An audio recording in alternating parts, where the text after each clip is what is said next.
I never thought I'd spend my 29th birthday in a hospice, holding the hand of a man I'd only known for 8 months.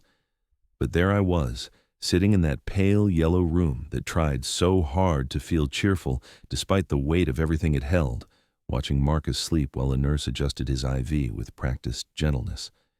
She was new, maybe a week into her rotation, and when she glanced at me with that careful, professional sympathy, I could see the question forming behind her eyes. The question I'd answered a dozen times already. Who are you to him? What are you doing here? But before she could ask, Marcus stirred, his eyes fluttering open with that slow return to consciousness I'd learned to recognize, and his hand tightened around mine with surprising strength. "Hey," he whispered, his voice rough but warm. "My person's still here." The nurse's expression shifted then, something clicking into place, and she smiled at me with a recognition that made my chest ache. Because that's what I was, his person.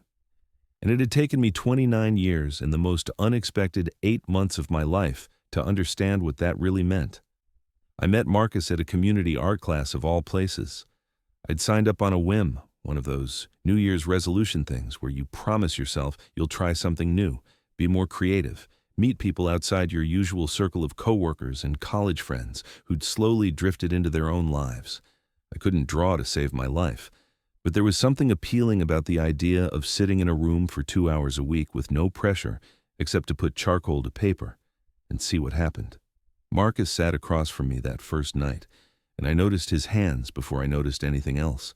Long fingers, confident movements, the way he held his pencil like it was an extension of his thoughts.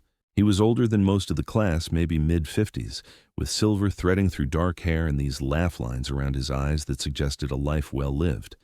We didn't talk much that first session, just the occasional glance up, the accidental eye contact that comes from drawing the same still life from different angles.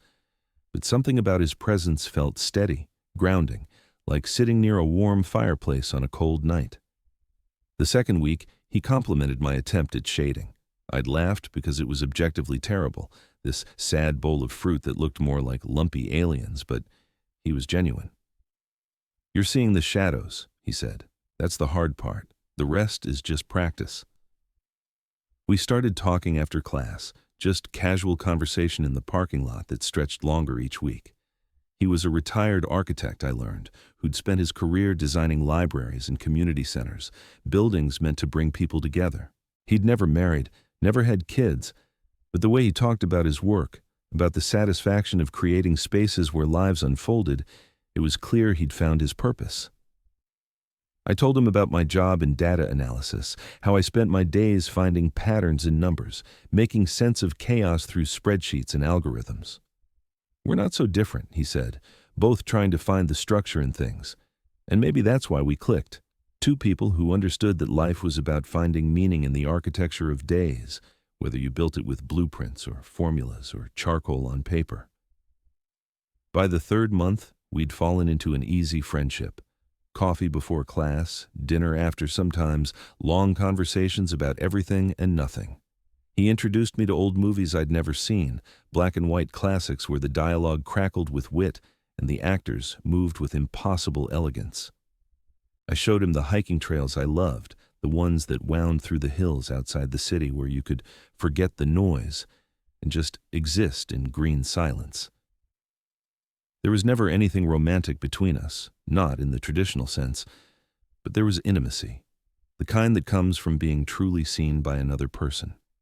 He asked me about my life, really asked, and listened to the answers like they mattered, about growing up in a family that loved me but never quite understood me, about coming out in college and the relief and terror of that, about the relationships I'd tried to build that never quite fit, always feeling like I was performing a version of myself rather than just being. "You're still figuring out who you are," Marcus said one evening over Thai food. "That's not a flaw. That's just being human. Some of us just take longer to settle into our own skin."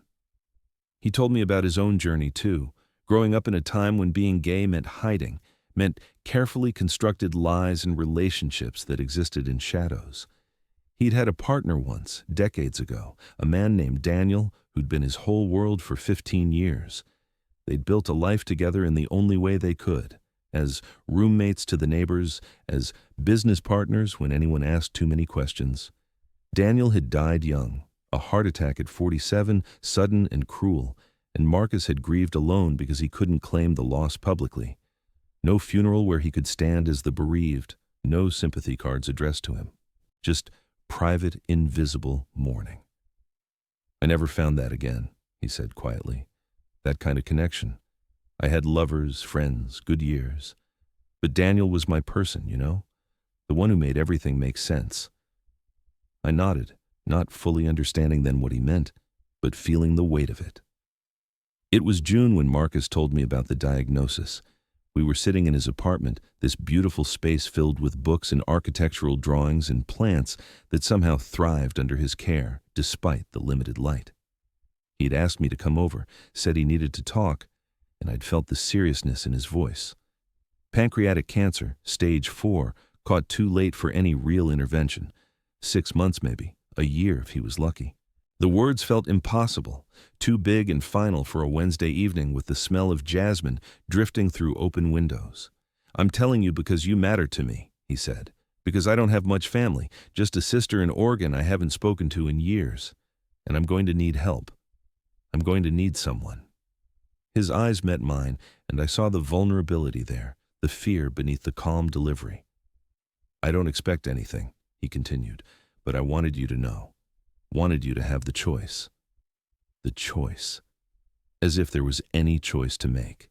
As if I could hear that news and just walk away, continue with art classes and coffee dates like nothing had changed.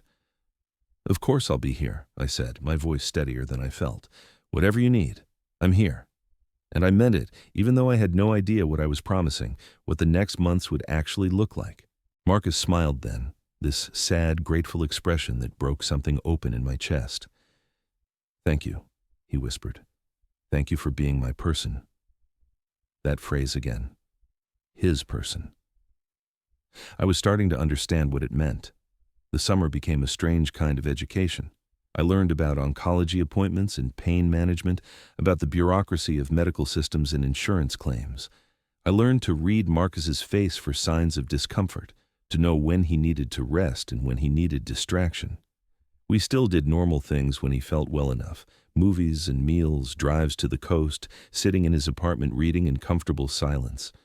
But there was always the awareness now, the ticking clock we couldn't ignore. His friends rallied too, a close circle of men his age who'd survived their own losses and knew how to show up.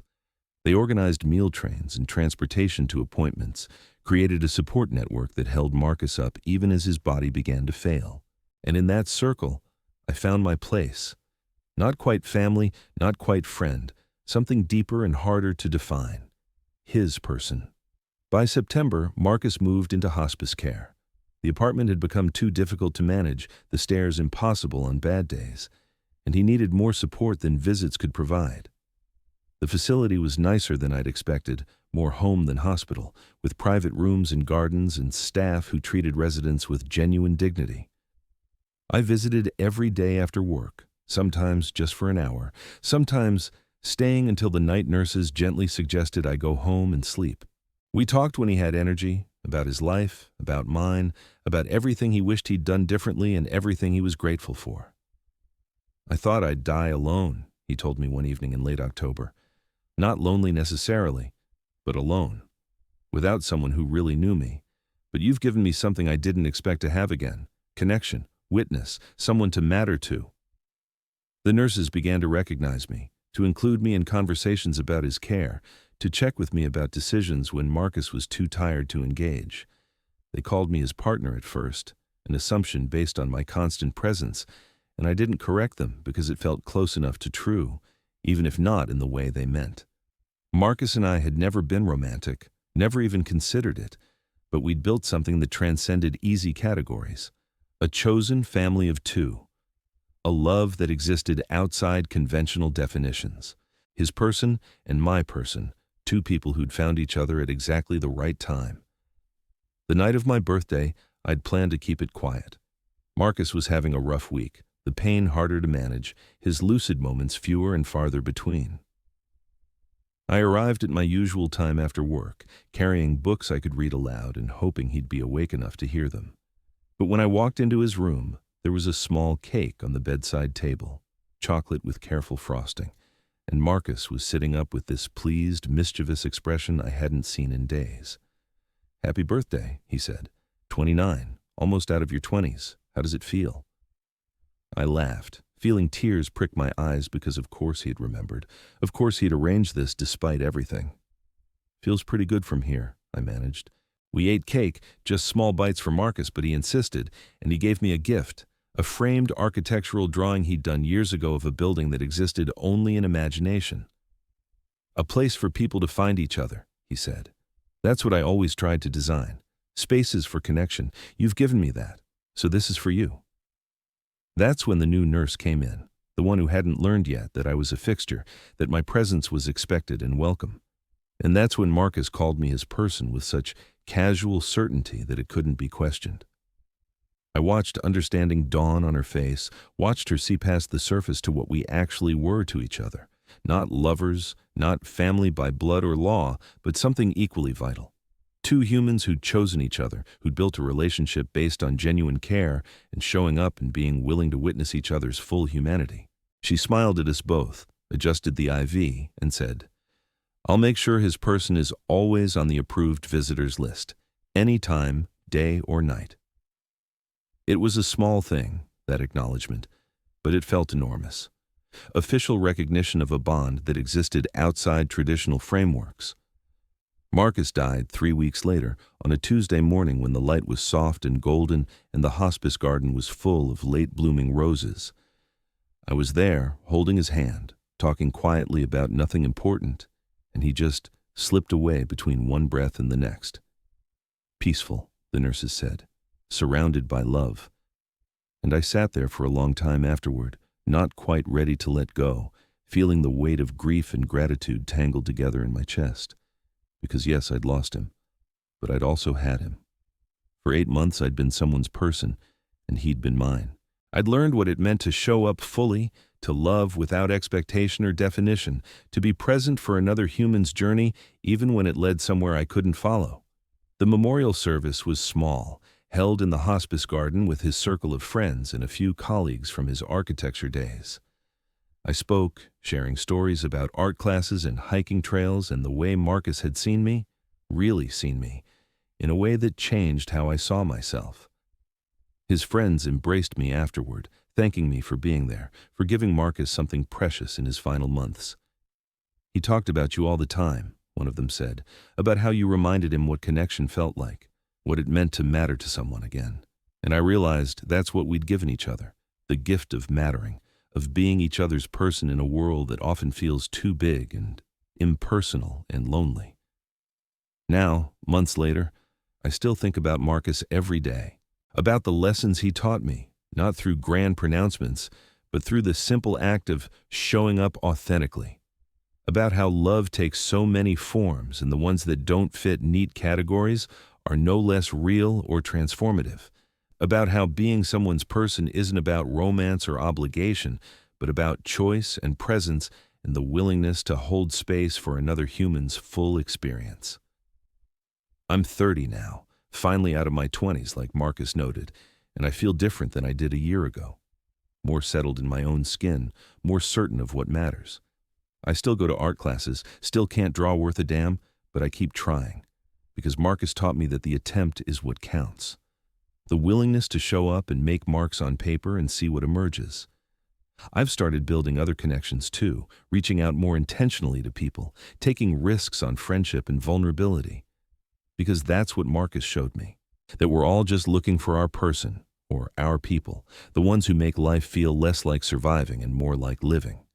And sometimes they show up in unexpected places, across a table in an art class, in the form of a 50-something architect with kind eyes and steady hands.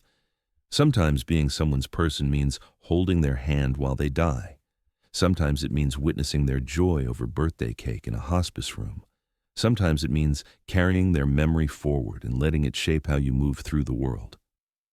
The architectural drawing Marcus gave me hangs above my desk now, this beautiful imaginary building designed for connection. I look at it every morning and remember what he said, that we're all trying to create spaces where lives can unfold, where people can find each other. And I think about how, for 8 months, Marcus and I created that space for each other. A space outside conventional definitions, built on genuine care and showing up and the simple, profound act of being present. He was my person, and I was his, and that truth exists independent of categories or explanations. It just is, solid and real and more meaningful than anything I'd found in the years before. Sometimes the nurses from the hospice send me cards, checking in, letting me know they remember. They still call me Marcus's person in their notes, I learned, a designation that exists in their records as simply as spouse or child.